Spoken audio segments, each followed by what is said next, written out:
Pick it up, ready? No. You're ruining this intro, just saying. Today we're going to talk about 5 projects that we've learned sell really well for us. So we got a question the other day on Instagram. Go follow us on Instagram if you haven't already. But we got a question of somebody asking, what do you make that sells the best? Like, because there's a ton of different projects. What, as a beginning woodworker trying to make some money, what should I go towards to make money? And so we were just replied with the 5 things that we made the most of. We thought that would be a pretty good topic for a video. So we're just gonna roll through the 5 projects that are just kind of our go-to, explain what's good and bad about each project, what we've learned by building several of them, and hopefully that'll spark an idea for you. Maybe you can use these as your go-to, or it gives you the confidence to get off the ground with your business. 5 projects are so versatile and so ubiquitous that like you can incorporate. Ooh. I know, it's a big word. Ooh. I heard AVE use it, so. Wow. Yeah, ubiquitous Okay. means it's everywhere. Wow, you might have, okay. So these are 5 projects that you can make so different and so unique that if a customer just says, hey, can you show me something XYZ that you've built, you can point to one of these projects and say, well, I can do it just like this, but in a door or in a shelf or in a cabinet, something like that. And honestly, in your portfolio, people like to see pictures of things that they could see themselves buying.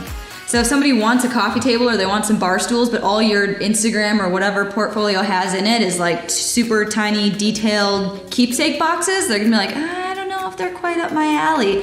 Let's just get into it. We'll quit talking at you. That's our transition. That's the transition? That's our transition. Okay, so number 1 on our list of super common projects is a desk. We have made multiple videos on YouTube of us building desks. That is just what people want. Lots of people want and need desks, whether it's to fill space in a room or they genuinely just need a work area. We'll get a lot of requests to customize desks, whether that's cable management, wireless charging, certain types of legs that they want. But when it comes down to it, they're super simple to make and customize. So if you have a picture of one in your portfolio that somebody thinks is cool, they can look at it and say, hey, that's awesome. And then can we do 2 extra holes for cable management? And you're like, yeah, sure, no problem, super easy. So very versatile. There's a lot of directions you can go with this one. You can change the style of them, the look of them, the feel of them. And when it comes down to it, it's still just a really usable desk. And then a little bit more on the sales side of building desks and why we absolutely love building them. It's because it is great practice for you as a salesperson to upcharge, to add little extras, to add accessories and customize it for them. And really, as you customize and it takes more time and more materials and more skill, it's gonna naturally cost more. Whether it's labor, whether it's your hourly rate, it's the materials you buy, all in all, it will cost more. So, for example, somebody comes to you and they say, hey, I need a desk. That's great, that could be 8 million different desks. You can sit down and say, hey, what are you gonna use the desk for? Are you a computer gamer? Are you a college student? Do you want it for decoration? And from there, if they say, you know, yeah, I'm a computer gamer, I like gaming. You can say, well, from there, we can do multiple shelves for you. You can make different cubbies to hold the tower for your desktop computer. Cable management is a big one that people who do a lot of online gaming like to do. You can include wireless charging so they can charge all of their little, I don't know, pieces, accessories at the same time while they're playing. I just want to butt in here for just a second. You remember Sam? The guy that we built the liquor cabinet for, a good friend of ours. We just built him a desk, and we just did all of those things to his little desk. We have a batched furniture desk, just a pine top, chamfered edges, hairpin legs. Built him that exact same desk. We normally sell it for $200 whenever we batch out 5 or more, and we turned his almost the same exact style. We turned his into like an $800 desk. Because we used an oak top, used 2x6 oak for the top. Solid oak, big, thick, and then metal hairpin legs. Then I made a long tray that did all of his cable management. We had a power strip in there, and then I routed out a big hole in the bottom so he could put a wireless phone charger through the top of the wood. And with all those upcharges, we changed it from a $200 desk that we would make out of pine into an $800 desk, and it really only cost me an extra like 2 or 3 hours worth of labor to get those other things finished. Will this hold me? I hope so. Okay. it. I think we're good. Okay, number 2 piece of furniture that we do constantly is coffee tables. Everybody loves coffee tables. Most of what we see is somebody is trying to achieve a certain style, or they're trying to tie together a certain look in their living room. And a coffee table is a really easy way to do that. So that's what we see most of the time. Or somebody will come to us and say, hey, I need to match another piece that I have in my living room, so I need the coffee table to look like that. And honestly, that's where we get a lot of repeat customers. All right, so on the sales side of things, coffee tables are really good because it teaches you and it trains you how to follow up with your customers and get repeat sales. Because if you think about it, where do people put coffee tables? In their living rooms. And then if you look at a living room, think of your living room, it's probably where you have the most furniture in one small area. That reason being because that's the room everybody sees. You have guests and company come over and you sit on the couch in your living room around your coffee table, you serve drinks, maybe you have some end tables, a shelf in the corner, a TV stand. There's a ton of stuff in your living room. So if there's any area of your house where you want a really nice looking piece that you can, talk to people about, for people to compliment and point out the cool design features, it's your living room. So starting with a coffee table. You build somebody a coffee table. They really like it. You follow up with them in a couple of months and you say, hey, how do you like that coffee table? They say, hey, yeah, I like it. It looks really cool. You could even say something like, hey, when I was in your living room, I noticed in that corner on the left side of your wall, there's a little space open. And I think it'd be super cool if we put a bookshelf in there. We can make it match your coffee table by using the same kind of wood. Oh, that's an awesome idea. I never thought about that. That would be super cool to have a bookshelf in my living room that matched the coffee table. And from there, you can start another sale with a repeat customer. So you put a really nice piece of furniture in somebody's living room, and what do people automatically start doing? They start comparing everything they have to that one piece of furniture.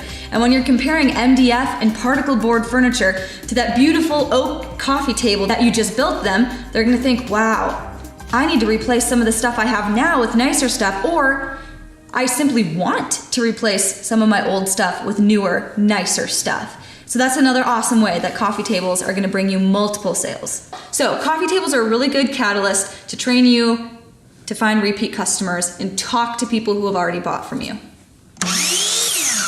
All right, next up on the list are cutting boards. You've seen us make a bunch of cutting boards on this channel, and that's just because they sell really well. It's one of those things that everybody uses. There's something that you can batch out and make a lot of in a short amount of time. They don't take up a whole lot of space, so you can kind of have them in the corner of your garage or in your basement or something and just have them ready to go. And the next time that you need to make a sale or get a few extra dollars of cash, you can just start texting a ton of people that you haven't talked to in a while and just said, hey, running this business now, was just batching out a ton of cutting boards, wanted if you wanted one. And that's a really easy way to make a couple $100 very quickly. It's also another thing that you can approach businesses with. One thing my buddy Bruce Ulrich that he does, he makes cutting boards for closing gifts. So he's got a really good connection with a bunch of realtors in town, and he just asked him, he's like, hey, can I make cutting boards and you give those to your clients as closing gifts when they buy a home or sell a home with you? He stays really busy making a lot of cutting boards, and you can get super fancy with cutting boards. You can do the face grain cutting boards, which we do a lot of. You can also do edge and end grain cutting boards, which are also, they take a little more time, but they're really, really nice. And if you've got a realtor that's got the money to spend on really nice closing gifts, typically $50 to $100, you can really start to make a lot of money, especially once you start batching them out. That's also a really good opportunity for you as a business owner to learn how to scale. If all you need is an extra 2 or 3 clamps and you can make another 2 or 3 cutting boards per batch, that really raises your profit margin. So this kind of teaches you how to scale with a small product. That way when you get ready to do something like a restaurant or a department store and build all the display tables, you kind of already know how to think through a lot of products running through your shop at once. Yeah, that's why we recommend cutting boards are a great place to start if you're a business that's just trying to get off the ground and learn how to do this production thing. They're like, what's a blanket ladder? It's time for a field trip. Taking a trip. Hi, Brucey. Hi, Bruce. Hi, Perry. Is it gonna be lit? Next up is blanket ladders. Jenny made this one with just a jigsaw and a drill. It was gonna be so mean if you just stopped and said, they're stupid easy to make. Jenny made this one. All right, next on the list are blanket ladders. They're very simple to make. Jenny made this one with just a jigsaw and a drill. They do really well in a living room. They're really versatile. You can get kind of intricate with them if you want to. All it takes is just a couple of 2x4s. You can screw them together, plug the holes. This, again, is another good project. It's a little bit larger, but you can batch them out really quickly. So it's another really good learning opportunity for you as a business owner to batch 5 to 10 of these out and kind of move through the process of doing multiple pieces at once in your shop. These do really well at craft fairs. Also do the measuring sticks, you know, where you measure your kid's height on this stick and you can take the stick with you if you move or something like that. And blanket ladders are really easy to sell because you can also sell decorating packages with them. This is something Jenny's done. She'll like bundle, she'll take like a burlap sack that you get at Walmart or something like that, and she'll put like 4 seasons worth of decorations in each one from like Hobby Lobby or somewhere. And she'll sell that bag of decorations for 20 bucks along with the blanket ladder for about 50 or 60. So for 100 bucks, you've got a piece and decorations already put together, ready for year-round decorating in your living room. A lot of people, at least in the South, where my family's from, we have a whole bunch of blankets and quilts that are family heirlooms, and they're just collecting dust in the closet, but you can put them on a blanket ladder, display them. That's another sales angle that you can go for. Really, these things are just so versatile for decorations. Just try to find out what's popular in your area and try to throw together a decorating package to go with the blanket ladder, because that's going to go way further than just having a ladder made out of wood that you're trying to sell. So this is a good way to learn how to market and take good pictures too.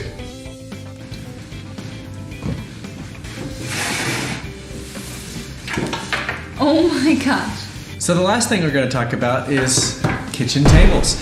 This is where you can really flex your muscles as a maker. If somebody's buying a kitchen table from you, it's probably not the first thing they've ever bought from you. Maybe it is, but this is a pretty high dollar item. Once you're starting to talk about like custom kitchen tables, you're looking in the $2,000–$3,000 range, just kind of depending on the size of the table. This is where you can learn how to make bigger items. You really have to think about your clamping strategy, your sanding and finishing strategies. It's just everything's different with a larger product. Everything changes when the project gets really big. It's one thing to do a bunch of cutting boards and a few other tables, but when you get 1 or 2 kitchen tables in the workshop, you start to run out of space really quickly. So it's a good exercise in learning how to, just manage your space, I guess. This is where you can really find out how well your shop is laid out, because if you can't make a large item like a kitchen table in your shop, you may need to consider getting rid of some things or moving some stuff around, especially if you want to do any sort of like production. You like my Crocs? Ew, I hate. These are my nice Crocs. But yeah, kitchen tables. If you're at the point where you're selling kitchen tables to your clients, I'm pretty sure you've made it, because that's something that their family touches, eats on. Like, people will trust you if it's like a small cutting board or something, but if they're gonna spend $2,000 or $3,000 with you to build a kitchen table, I feel like you've arrived. That person is definitely on your Ferris wheel. I hope these tips have been helpful. These are just the 5 things that we make the most of, that we feel have the best learning opportunity for a small business or a side hustle trying to learn how to build things. And there's all different types of construction. Like, we've covered small things like cutting boards to really big items like kitchen tables. If you can master those 5 products, if you can master those 5 products, everything is going to go your way, and it sounds like you're off to a great start as a business. So, Anything else, Bruce? He says no. All right, well, if you like this video, please hit the thumbs up button. It helps out the channel a ton. It really does make a difference. Hit the subscribe button if you haven't already. And then if you want to know even more detail about how we actually close sales, what we sound like on the phone, some scripts, our pricing structure, that sort of thing, we have programs available for purchase. We slow it way down. We don't put as much fluff and B-roll. It's literally just the information. Yep. Really in depth, really solid. We spend way more time on those programs than we spend on these silly weekly videos.